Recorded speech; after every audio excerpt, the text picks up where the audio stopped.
नमस्कार, मैं हूं सत्यपाल और आप देख रहे हैं CWB हिंदी न्यूज। शक संवत 1945 विक्रम संवत 2080 आज माघ मास के शुक्ल पक्ष की एकादशी तिथि और दिन मंगलवार है। तदनुसार अंग्रेजी तारीख 20 फरवरी सन 2024। सबसे पहले आज के मुख्य समाचार। हरियाणा शिक्षा बोर्ड ने एडमिट कार्ड की घोषणा की। बच्चे ऑनलाइन कर सकेंगे डाउनलोड। 10वीं व 12वीं के 5,80,000 बच्चे देंगे एग्जाम। चंडीगढ़ शिक्षा विभाग TGT के 303 पदों पर करेगा भर्ती। 26 फरवरी से करें आवेदन, नहीं देना होगा कोई इंटरव्यू। सिरसा से पानीपत तक बनेगा नया ग्रीनफील्ड कॉरिडोर। 1 दर्जन हलकों को होगा सीधा फायदा। किसान आंदोलन ताजा अपडेट। किसानों ने 5 फसलों पर MSP का प्रस्ताव खारिज किया। आज मीटिंग करके रणनीति बनाएंगे। 21 फरवरी को दिल्ली जाकर प्रदर्शन करेंगे। हरियाणा विधानसभा का बजट सत्र आज से होगा शुरू। इन मुद्दों को लेकर कांग्रेस लाएगी अविश्वास प्रस्ताव। विद्यार्थियों को भिवानी बोर्ड से बड़ी राहत। अब पास होने को प्रैक्टिकल व थ्योरी में चाहिए 33% अंक। फ्लाइंग से छुट्टी तो ऑब्जर्वर होंगे नियुक्त। चरखी दादरी में आप प्रदेशाध्यक्ष ने ली बैठक। सुशील गुप्ता बोले, रोड बंद कर बीजेपी ने किसानों को बंधक बनाया। पासपोर्ट रैंकिंग भारत 5 पायदान फिसलकर 85वें स्थान पर पहुंचा। पाकिस्तान के पास दुनिया का चौथा सबसे कमजोर पासपोर्ट। 6 देशों का पासपोर्ट सबसे पावरफुल। UPSC ने बदले एप्लीकेशन के नियम। फॉर्म में नहीं लगा सकते 10 दिन से पुरानी फोटो। ज्वाइनिंग तक नहीं बदल सकेंगे लुक। लोन फ्रॉड केस में चंदा और दीपक कोचर की गिरफ्तारी अवैध। हाईकोर्ट ने कहा CBI ने शक्ति का दुरुपयोग किया। गिरफ्तारी बिना दिमाग लगाए की गई। और सोनिया के राज्यसभा निर्वाचन से पहले कांग्रेस टूटने के आसार। दिल्ली पहुंचे राजस्थान के 7 कांग्रेस विधायक। भाजपा बड़े उलटफेर की तैयारी में। और अब खबरें विस्तार से। हरियाणा में पश्चिमी विक्षोभ सक्रिय होने से मौसम में बदलाव आया है। इस दौरान हल्की और मध्यम बारिश के आसार जताए गए हैं। 30 से 40 किलोमीटर प्रति घंटे की रफ्तार से हवा चलने की भी संभावना है। मौसम विभाग ने हरियाणा के कई जिलों में बरसात की संभावना जताई है। मौसम विभाग ने जानकारी दी है कि पंचकुला, अंबाला, यमुनानगर, कुरुक्षेत्र, कैथल, करनाल, रोहतक, सोनीपत, जींद, झज्जर, पानीपत में तेज हवा और ओलावृष्टि का ऑरेंज अलर्ट जारी किया गया है। वहीं दक्षिण हरियाणा के रेवाड़ी व महेंद्रगढ़ जिलों में कुछ हिस्सों में देर रात बारिश दर्ज की गई है। तो वहीं नारनौल, पानीपत, अंबाला, जींद, फतेहाबाद, कैथल, करनाल सहित कई क्षेत्रों में हल्की से लेकर तेज बारिश दर्ज की गई है। तो नारनौद एरिया में ओले भी गिरे हैं। इस ओलावृष्टि ने किसानों की चिंता बढ़ा दी है। विशेषज्ञों का कहना है कि पहाड़ों में बर्फबारी का असर मैदानी इलाकों में भी देखने को मिलेगा। संभावना है कि फरवरी के अंत तक रातें ठंडी रहेंगी। नई सेशन से सरकारी स्कूलों में टीचर्स की कमी को दूर किया जा सके और स्कूलों में PTR सही बनाया जा सके, इसके लिए चंडीगढ़ शिक्षा विभाग में अलग अलग भर्ती प्रक्रिया चल रही है। इसी के अंतर्गत अब शिक्षा विभाग ने ट्रेंड ग्रेजुएट टीचर्स यानी कि TGT की भर्ती के लिए अधिसूचना जारी की है। इस नोटिफिकेशन के तहत 303 पदों को भरा जाएगा। भर्ती के लिए आवेदन प्रक्रिया 26 फरवरी सुबह 11 बजे से शुरू होगी, जबकि आवेदन भेजने की अंतिम तारीख 18 मार्च शाम 5 बजे तक रहेगी। वहीं 21 से 37 साल की आयु सीमा वाले आवेदक 21 मार्च दोपहर 2 बजे तक फीस जमा करवा सकेंगे। इच्छुक उम्मीदवारों को शिक्षा विभाग की आधिकारिक वेबसाइट www.csdeducation.gov.in पर जाकर अपना आवेदन भेजना होगा। आपको बता दें कि 12 अलग अलग सब्जेक्ट्स में ये टीचर्स की भर्ती की जाएगी। इनमें DPE के 35, इंग्लिश के 14, फाइन आर्ट्स के 54, हिंदी के 17, होम साइंस के 19, मैथ्स के 8, म्यूजिक के 15, पंजाबी के 19, संस्कृत के 24, साइंस मेडिकल के 26, साइंस नॉन मेडिकल के 48 और सोशल स्टडी के 24 पद शामिल है।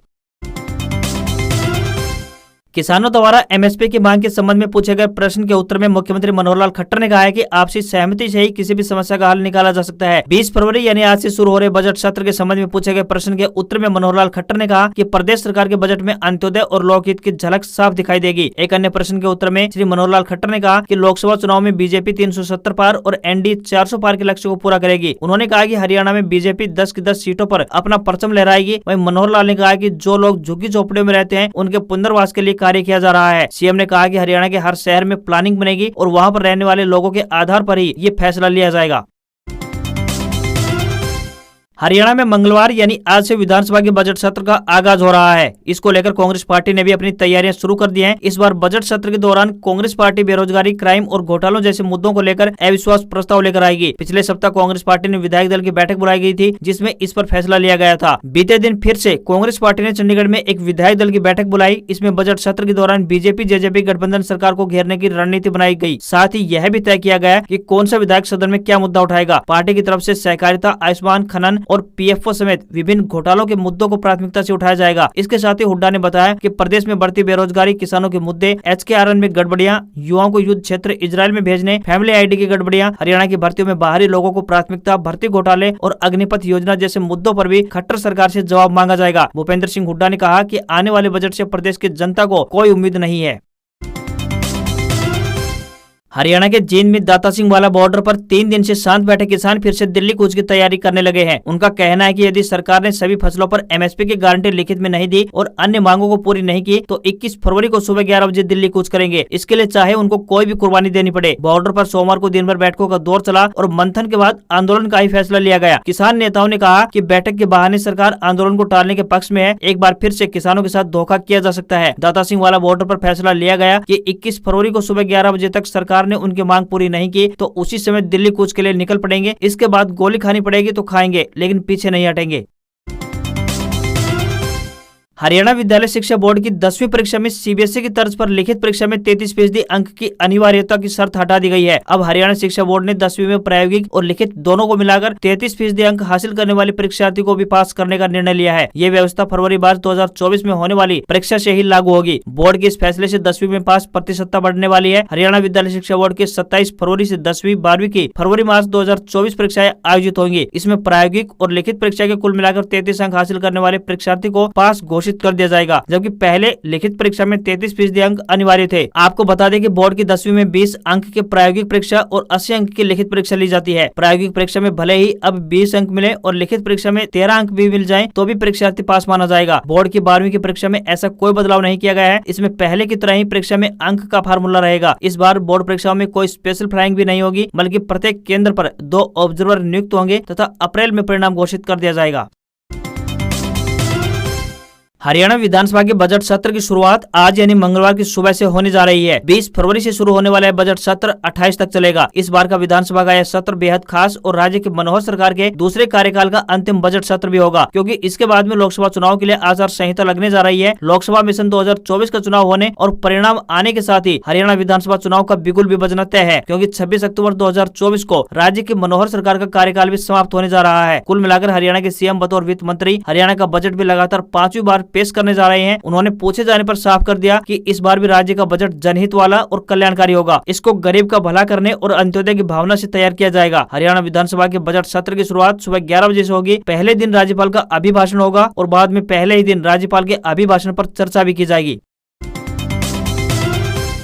केंद्र सरकार की ओर से मसूर, उड़द, अरहर यानी तूर, मक्की और कपास की फसल पर अनुबंध की शर्त पर न्यूनतम समर्थन मूल्य यानी कि एमएसपी की गारंटी का प्रस्ताव किसानों ने नामंजूर कर दिया है। संयुक्त किसान मोर्चा के नेता जगदीश सिंह डल्लेवाल ने सोमवार शंभू बॉर्डर पर पत्रकार वार्ता में स्पष्ट तौर पर कहा कि केंद्र सरकार करार नहीं, एमएसपी की पूरी कानूनी गारंटी दे, इससे कम हमें कुछ भी मंजूर नहीं है। वहीं किसान नेता सरवन सिंह पंधेर ने कहा कि सरकार के साथ वार्ता जारी रखेंगे। 21 फरवरी की सुबह 11 बजे दिल्ली कूच किया जाएगा। इससे पहले रविवार रात को चौथे दौर की बैठक के बाद केंद्रीय मंत्री पीयूष गोयल ने धान और गेहूं के अलावा 5 अन्य फसलों पर एमएसपी गारंटी का प्रस्ताव पेश किया था। डल्लेवाल ने कहा कि सोमवार को उन्होंने सभी किसान संगठनों के साथ बातचीत की, लेकिन 5 फसलों पर 5 साल के लिए कॉन्ट्रैक्ट वाले प्रस्ताव पर सहमति नहीं बन पा रही है। वहीं हरियाणा में एक दिन और इंटरनेट पर पाबंदी बढ़ा दी गई है। हरियाणा कर्मचारी चयन आयोग यानी HSSC द्वारा हरियाणा पुलिस में कांस्टेबल यानी जनरल ड्यूटी के पदों पर भर्ती के लिए आवेदन प्रक्रिया आज यानी 20 फरवरी से शुरू होने जा रही है। उम्मीदवार ऑफिशियल वेबसाइट www.hssc.gov.in पर जाकर आवेदन कर सकते हैं। इस भर्ती के अंतर्गत 5000 पद पुरुष उम्मीदवारों और 1000 पद महिला उम्मीदवारों के लिए आरक्षित है। किसी भी मान्यता प्राप्त बोर्ड से 12वीं की परीक्षा पास की हो और मैट्रिक लेवल पर हिंदी या संस्कृत एक विषय के रूप में पढ़ा हो। उम्मीदवारों की आयु की बात करें तो 1 फरवरी 2024 को 18 वर्ष से कम और 25 वर्ष से अधिक नहीं होनी चाहिए। लेकिन सरकार ने भर्ती में देरी के कारण आयु में 3 साल की छूट भी दी है। अन्य राज्यों के आरक्षित वर्गों के उम्मीदवारों को सामान्य कैटेगरी में अप्लाई करना होगा। हरियाणा की बीजेपी जेजेपी गठबंधन सरकार सूबे में सड़क कनेक्टिविटी मजबूत करने की दिशा में तेजी से आगे बढ़ रही है। इसी कड़ी में हरियाणा सरकार के एक और ड्रीम प्रोजेक्ट नए ग्रीनफील्ड कॉरिडोर निर्माण को केंद्रीय सड़क मंत्रालय द्वारा मंजूरी प्रदान की जा चुकी है। इस प्रोजेक्ट को केंद्रीय मंत्रालय द्वारा भारतमाला 2A के तहत पूरा किया जाएगा। सिरसा के चौटाला गाँव से शुरू होकर पानीपत तक बनने वाला यह ग्रीनफील्ड कॉरिडोर लगभग 300 किलोमीटर लंबा होगा और ईस्ट तथा वेस्ट हरियाणा को आपस में कनेक्टिविटी प्रदान करेगा। इसके बीच में आने वाले सभी नेशनल हाईवे को भी इससे जोड़ा जाएगा, जिसमें 152D एक्सप्रेस वे भी शामिल रहेगा। राज्य के 7 नेशनल हाईवे इसके साथ कनेक्ट होंगे। इतना ही नहीं, पंजाब के सरदुलगढ़ विधानसभा हलके सहित हरियाणा के 1 दर्जन से अधिक हलकों डबवाली, कालावाली, सरदुलगढ़, रानिया, फतेहाबाद, रतिया, टोहाना, नरवाना, उकलाना, उचाना कला, सफीदो, इसराना और पानीपत ग्रामीण से जुड़े गाँव को भी इसका सीधा फायदा पहुँचने वाला है।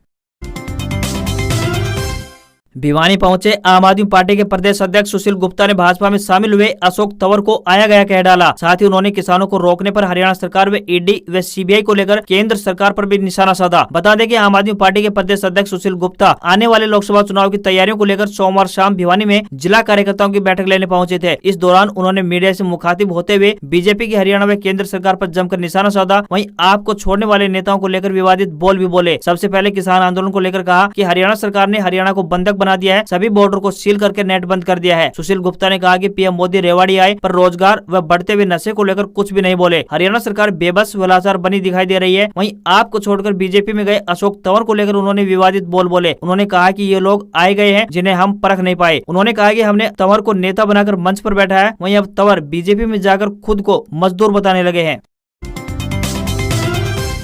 हरियाणा शिक्षा बोर्ड की ओर से 10वीं व 12वीं की वार्षिक परीक्षा 2024 के लिए छात्रों के प्रवेश पत्र यानी कि एडमिट कार्ड 20 फरवरी यानी आज से लाइव होंगे। प्रदेश भर में 1482 परीक्षा केंद्रों पर करीब 5,80,533 परीक्षार्थी 10वीं व 12वीं की परीक्षा देंगे। भिवानी बोर्ड अध्यक्ष डॉक्टर वीपी यादव ने बताया कि सभी स्कूल मुखिया बोर्ड वेबसाइट www.bses.org.in पर जाकर आईडी व पासवर्ड से लॉगिन करते हुए अपने स्कूल परीक्षार्थियों के प्रवेश पत्र डाउनलोड कर सकते हैं। 10वीं की वार्षिक परीक्षा 27 फरवरी से 26 मार्च तक और 12वीं की वार्षिक परीक्षा 27 फरवरी से लेकर 2 अप्रैल 2024 तक संचालित कराई जाएगी। परीक्षा का समय की बात करें तो 12:30 बजे दोपहर से लेकर 3:30 तक रहेगा। परीक्षा आरंभ होने से 30 मिनट पूर्व परीक्षा केंद्र पर पहुंचना जरूरी होगा। परीक्षार्थी प्रवेश पत्र का रंगीन प्रिंट लेने के उपरांत अपने विवरण भली भांति से जांच ले। यदि विवरणों में कोई त्रुटि यानी कि कोई गलती है तो तुरंत बोर्ड कार्यालय में संपर्क करें। सभी नियमित परीक्षार्थी विद्यालय वर्दी में विद्यालय आईडी कार्ड या फिर मूल आधार कार्ड एवं स्वयं पाठी परीक्षार्थी मूल आधार कार्ड सहित परीक्षा केंद्र पर पहुंचे। सुप्रीम कोर्ट ने सोमवार को चंडीगढ़ मेयर चुनाव दोबारा कराए जाने की जगह नई व्यवस्था दी। कोर्ट ने कहा है कि मौजूदा बैलेट पेपर्स की गिनती कर चंडीगढ़ मेयर का चुनाव किया जाए। बैलेट पेपर्स पर अगर पूर्व रिटर्निंग ऑफिसर अनिल मसीह ने कोई मार्क लगाए हैं तो उन्हें नजरअंदाज करके काउंटिंग की जाए। सुप्रीम कोर्ट ने बैलेट पेपर्स कोर्ट में पेश करने के भी निर्देश दिए हैं। सुप्रीम कोर्ट ने हाईकोर्ट रजिस्ट्रार जनरल से कहा कि मंगलवार को कोर्ट में बैलेट पेपर्स और वीडियो लाने के लिए एक जुडिशियल अफसर की नियुक्ति कीजिए। सुप्रीम कोर्ट ने प्रशासन को निर्देश दिए कि जुडिशियल अफसर और रिकॉर्ड्स की सुरक्षा के लिए व्यवस्था कीजिए। अदालत मंगलवार को 2 बजे चुनाव का पूरा वीडियो और बैलेट पेपर्स की जांच करेगी। अदालत ने रिटर्निंग अफसर अनिल मसीह से पूछा, आपने बैलेट पेपर्स पर क्रॉस यानी एक्स का निशान क्यों लगाया? इस पर मसीह ने कहा कि उन्होंने 8 खराब बैलेट पेपर पर निशान लगाए थे। सुप्रीम कोर्ट ने कहा कि अनिल मसीह पर अलग केस चलना चाहिए। बता दें कि चंडीगढ़ मेयर के लिए 30 जनवरी को वोटिंग हुई थी।